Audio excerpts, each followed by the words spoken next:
Welcome to OState Daily. Casey Porter here. So glad that you decided to tune in. Fans, today we have a very, very, very special guest, one of my favorite Oklahoma State baseball players of all time, and I mean that with all seriousness. Mr. Brian Holiday, one of the young men that has more confidence than I think anybody that I've ever seen put on that uniform. So, hey, this is a big honor for me, Brian.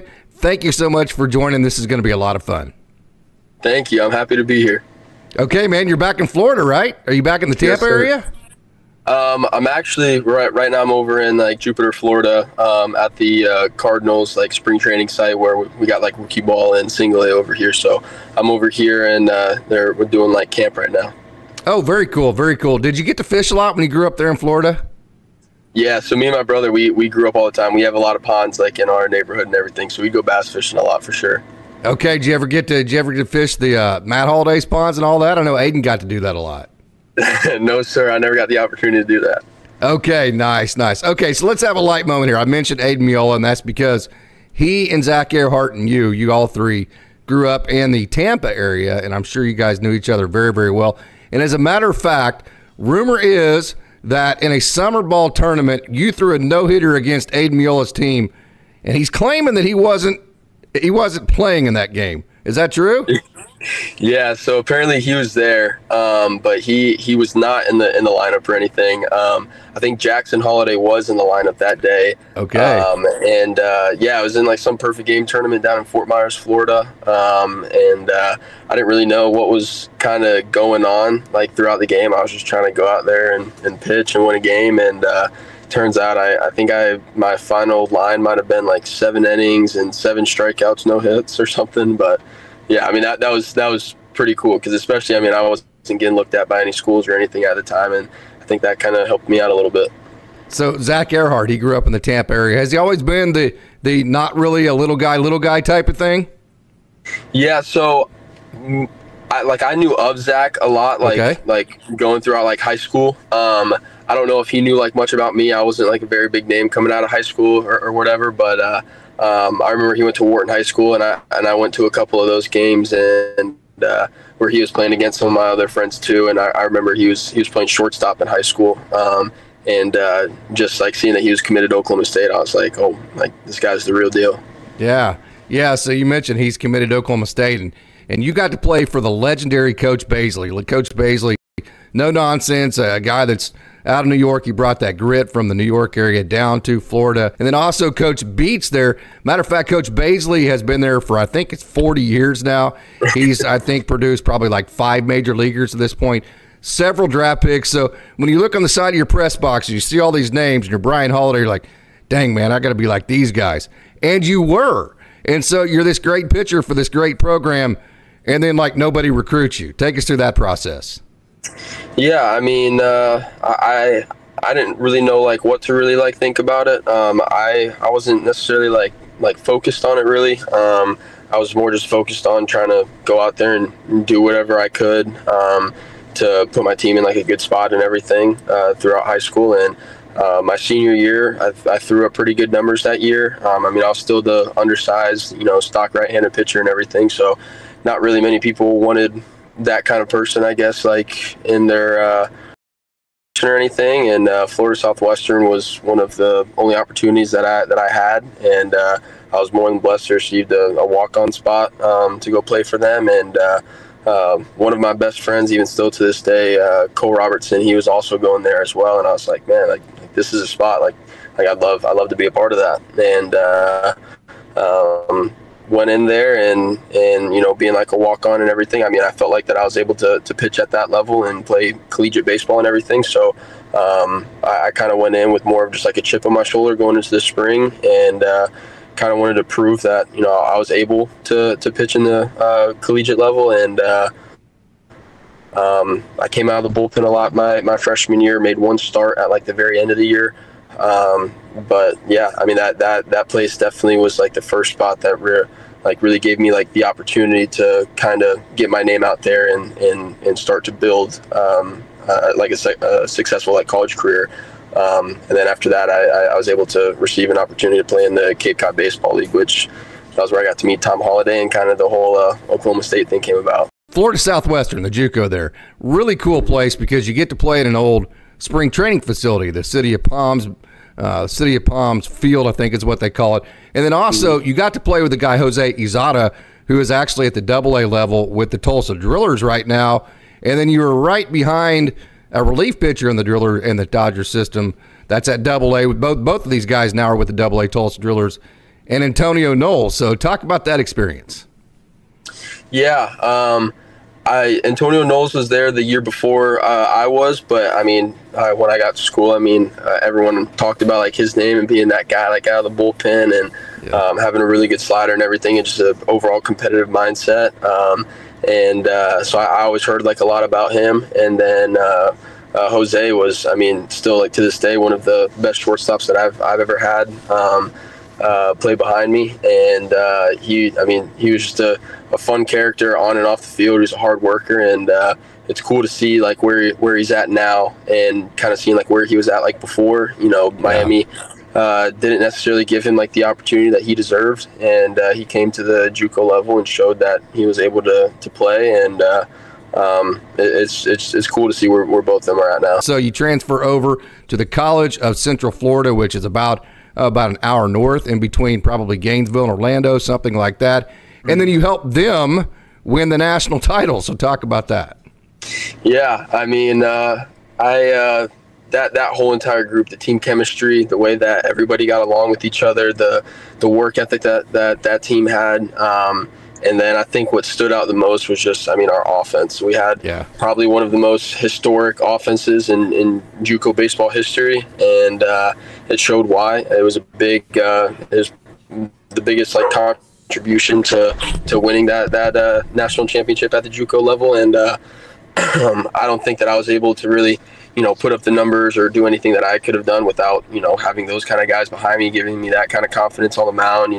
Even if I gave up, 2, 3, 4 runs or whatever, like I knew that we were going to be able to bounce back, and they were going to be able to put more runs up on the board for me. So that just made it really easy for me. And then when we got into postseason, it was like we just kept winning game after game after game, and it was like the national championship in Grand Junction, everything just came a lot more realistic. And then once we got to Grand Junction, we started winning a couple of games, and we started to build like some momentum. And it was just like, by the time we got to the championship, we're like, we're winning this. There's no doubt in our minds that we were winning it. It is a lot of fun. So you mentioned that you played for the Chatham Anglers in the Cape Cod League. You played for Coach Holliday, and you played for Randy Whistler, who was just a fantastic Oklahoma State Cowboy in and of himself, just a great coach too.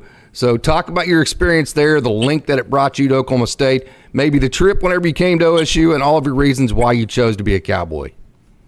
Yeah, I mean, when I first got there, I mean, I was still more of like a nobody. You have all these Power 5 arms that are on the Chatham Anglers, which, I mean, every team in the Cape, it's always pretty stacked up with those kind of with that kind of talent. I mean, I still felt like that I had a lot to prove, and knowing that you're going against some of the best guys in college baseball and everything, it's a pretty cool feeling to even have the opportunity to go out there and compete against them. And I think once I got like my opportunity to do that, I took advantage of it and try to showcase what I could do. I think Tom, after the first couple times that he saw me pitch, he saw upside in me. And he sure liked did. who I was, I guess, and ended up contacting his son Josh, and right after that, me and Josh, as soon as he reached out, we kind of connected pretty fast after that first text message. And I didn't even before that I ended up committing. I mean, I didn't know much about, like, I knew Oklahoma State was a great school, it was an amazing program, but I never knew about the facilities and the tradition and everything that kind of goes on with it. And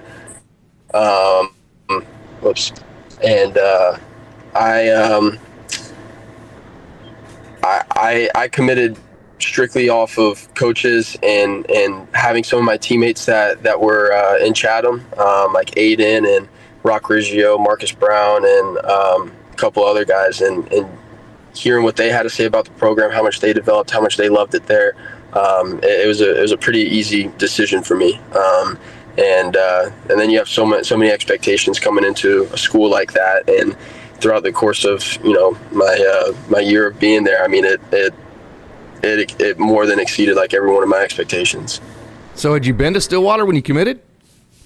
No, sir. I didn't really know, like I said, like I didn't know about like the facilities or really anything. I committed because I just felt that good relationship with the coaching staff, and I felt like that was kind of part of the family already, even before that. And after I committed, then I was like maybe I should go, like, you know, kind of see what everything else like on the inside and out is all about. And I went online and started looking up the facilities, and I saw a YouTube video on it. I was just like, oh my gosh. Wow. Yeah. Absolutely awesome. Hey, Coach Walton, Rob Walton, he pitched at Oklahoma State. He pitched professionally as well. I can only imagine that you guys really hit it off right off the bat, because he is a tough, gritty, no nonsense. He likes the slider. He likes to move the ball. He likes guys that have pitch ability and that are very coachable. So I can only imagine that you and Coach Walton, I mean, just really saw eye to eye from day one. Yeah, absolutely. I mean, we both had the same mindset coming into it. The mentality that he tried to instill into us was a huge role, I think, for our whole staff as a whole this year.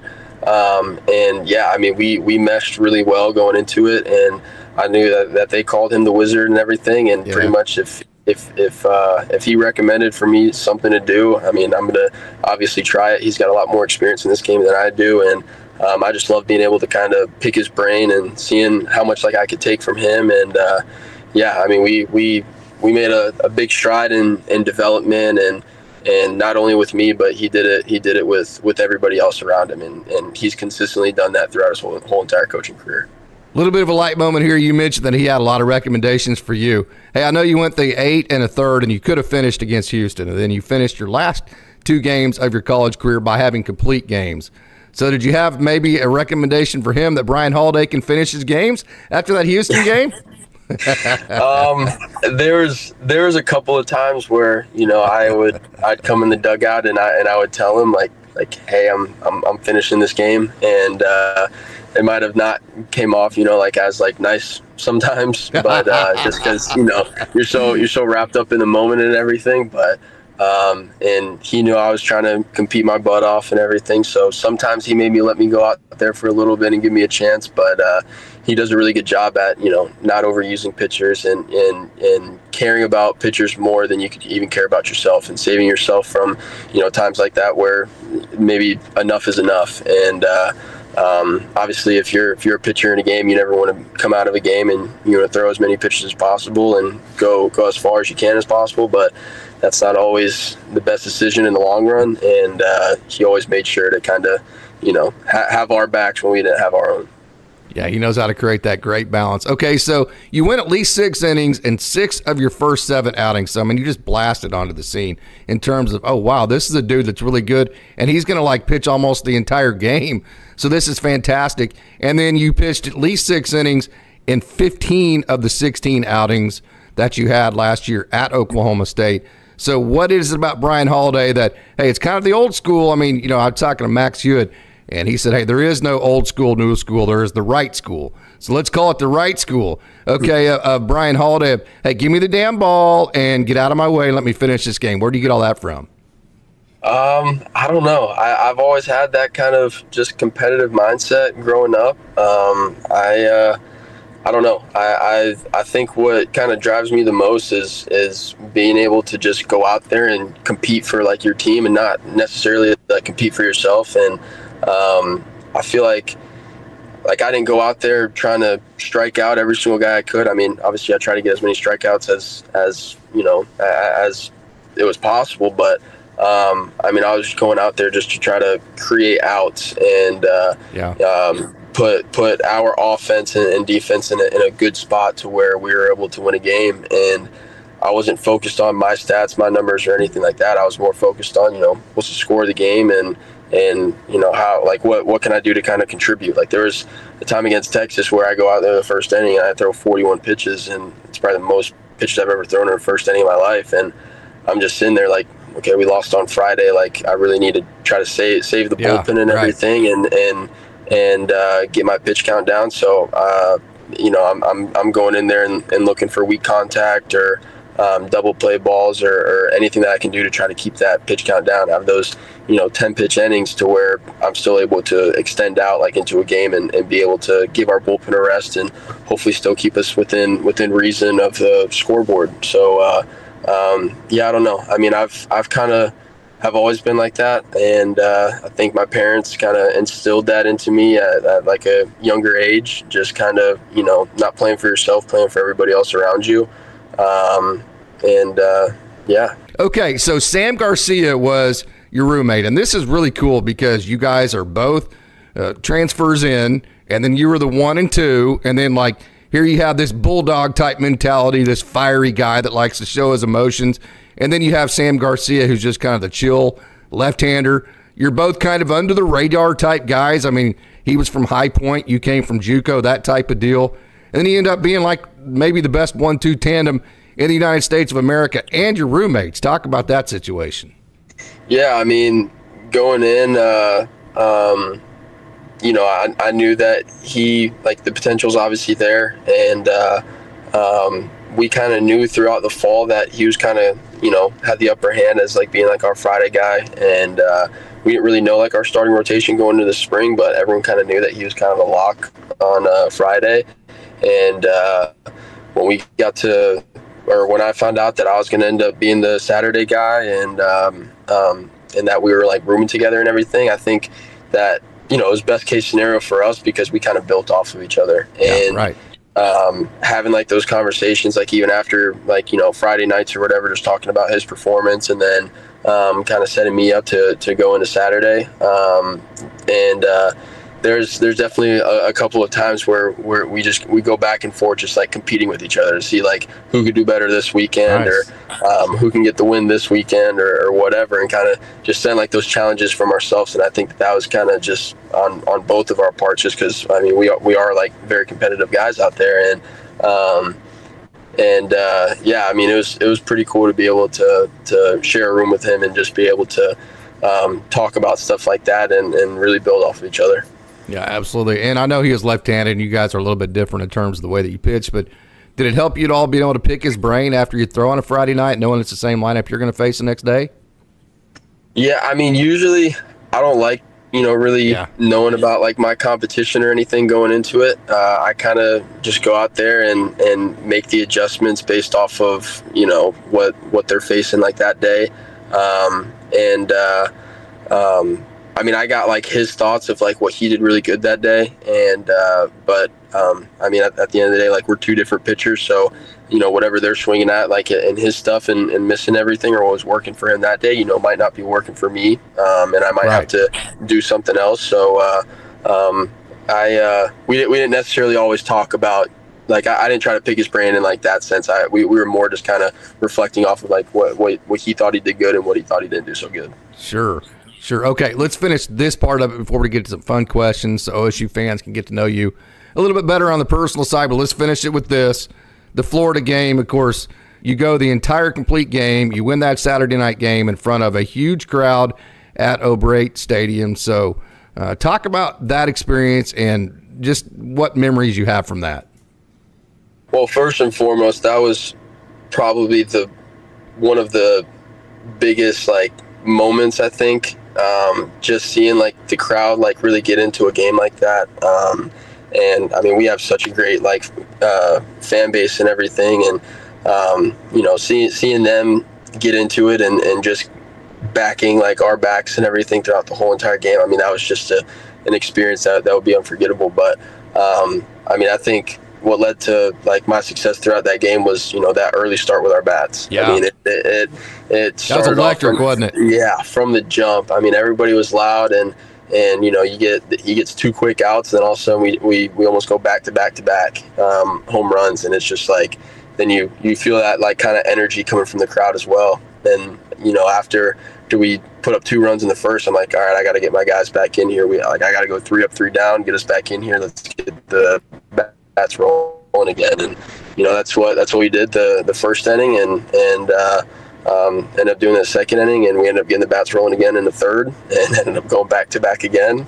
And you just feel more and more energy just coming from that crowd. And I felt the momentum, I felt the energy, and I think so did all the other guys on the field. And overall, I mean, that game was such a big team effort all the way around. I felt that every single guy that was on the field and even in the dugout had my back, and I knew that I had every single one of theirs as well. I think that's how we were able to pull out that win. And then, unfortunately, we lose the next two, which is heartbreaking and still definitely hurts to this day. But I mean, I think that game alone is definitely going to be one of the coolest moments that I've ever had in baseball. You were a big part of this, but I mentioned this with Aiden. How did he take all of these guys like you and Sam and Lane and all these transfers and then mesh them together with guys like Aiden and Zach and Nolan, who had already been here, and create such an incredible locker room and such an incredible culture inside of just the teamwork part of it? How did he do that? Well, I think he picks a lot of his recruiting class and who he wants inside of his program a lot off of personality too. You can be good at baseball, but if you're not going to mesh with our play style and our personalities around the field, then that's kind of like a deciding factor whether or not a person's coming in and out of Oklahoma State. And Josh loves like high character guys and guys that want it and want to play for not themselves and for everybody else. And I think that when me, along with all the other transfers that came in this year, it was like when we met all of these guys that were returning back and have been there for the past couple of years, we all just meshed, really well. And we picked up on how like everybody goes about like their business around Oklahoma State. And I don't know. We picked up on team chemistry pretty fast, and when we got into the spring and everything started to like really matter, and I think that was where everybody really got to get close. And then even throughout the year, I mean, you think you're already so close as a team, and then you start to get later on in the season, and by the time that we get to the postseason, like you finally realize like what everything like really means. And I thought that we were playing our best baseball going into the postseason. I think a lot of that was because of how close we were with everybody. I would totally agree with that. Hey, man, let's get into some of these fun questions. Are you ready to answer some fun questions so Oklahoma State fans can get to know you a little bit better? Yeah, yes, sir. Okay, I did not intentionally. I did this. I did not send this first one because I want to kind of put you on the spot here. You can handle it here. Okay, you had a birthday this past spring, and you got this big cake from your mother, Deborah, correct? Yes, sir. Okay, so I got to know who ate most of that cake. Which teammate? Got it? Throw them under the bus. It's okay. I think Benji had a decent amount of it. And then I would say probably Tommy Molsky, because Tommy Molsky was one of my roommates, and I brought it back to our house and everything, and I mean I had quite a bit of it too. I'm not gonna lie. Oh, okay. So. Okay, what kind of cake was it? Was it good? Yeah, I mean, so I'm a big like cookie cake kind of guy. Oh, and, yeah. She got me like a big cookie cake, and then there was other like sweets and treats that were all in like this like other box as well, which I kind of stayed more away from that and kind of caved in on the cookie cake. Yeah, absolutely. Before we move on, I'm sure she was a huge influence in your life. Yes, sir. Absolutely. Yeah. Okay. Yeah. Go ahead. Yeah. Go ahead. I mean, both my parents, my brother, I mean, everybody, they played a huge role in it. My brother, first kind of teaching me like how to pitch and everything. And then, both my parents just had such an influence on me, like growing up and everything. And, always having a positive attitude on the field, playing for your guys. And, yeah, I mean, my family as a whole had a huge